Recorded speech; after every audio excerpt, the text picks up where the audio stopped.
Meu nome é Lucas Teles, eu faço parte do projeto Bases de Riesz e séries de Fourier não harmônicas, e eu vou falar sobre bases em espaços vetoriais de dimensão infinita. Em curso de álgebra linear, uma base é geralmente definida como um conjunto de n vetores que nos permite gerar qualquer vetor do espaço, como uma combinação linear desses, e que nos garante que as representações de cada vetor, as combinações lineares, são únicas, ou seja, que os vetores da base são linearmente independentes. Algumas vantagens do uso de base são: elas nos permitem comunicar vetores através de coordenadas, nos permitem trabalhar com vetores arbitrários de uma forma generalizada, como combinação linear dos vetores da base, que, por exemplo, nos permite decompor o efeito de uma transformação linear sobre o vetor V como uma combinação do efeito da transformação sobre os vetores da base. Bases também nos permitem discutir uma noção de dimensão do espaço. Nós definimos como dimensão de um espaço X o número de elementos em uma base de X, ou seja, o número de vetores necessários para poder gerar o espaço. O curso de álgebra linear geralmente se restringe a espaços de dimensão finita, mas nada nos impede de considerar espaços de dimensão infinita, ou seja, espaços onde não existe nenhum conjunto finito que nos permita gerar todo o espaço. Para discutir bases em espaços vetoriais de dimensão infinita, nós vamos precisar de uma noção mais precisa do que queremos dizer com base. A base que vimos em álgebra linear é chamada de base de Hamel.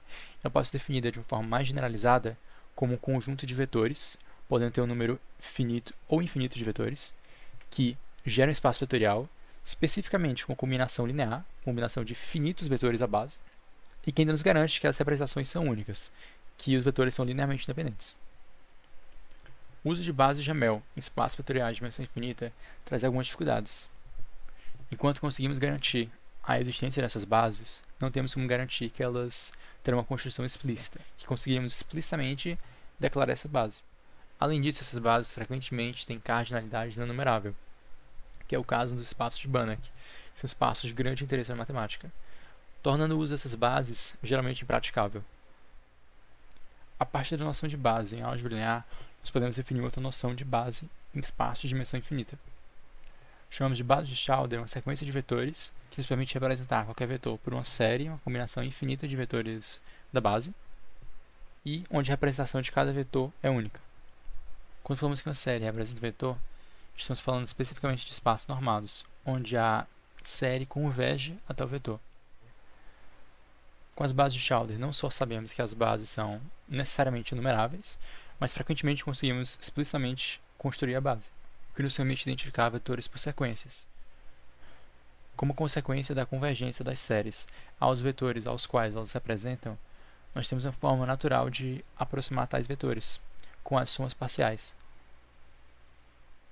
Bases de Schauder também nos permitem trabalhar com vetores arbitrários de uma forma generalizada, com as séries que os representam. De forma análoga ao caso de dimensão finita, se temos uma transformação linear e agora contínua, nós podemos recompor o efeito dessa transformação sobre um vetor qualquer com uma série que combina o efeito dessa transformação sobre os vetores da base.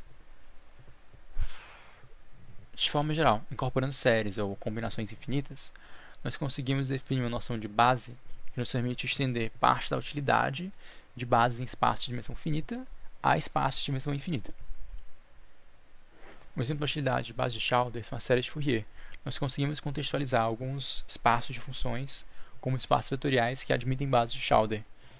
Dentre algumas bases, podemos citar o sistema trigonométrico como um exemplo recorrente, que nos permite representar diversas funções como uma série que combina as funções trigonométricas, seja no caso real ou no caso complexo.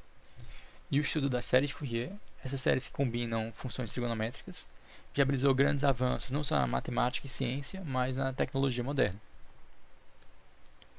Por fim, eu gostaria de agradecer ao professor Alexandre Cauano por toda a orientação nesse projeto e à Fundação de Amparo à Pesquisa do Estado de São Paulo, a FAPESP, pela oportunidade e financiamento.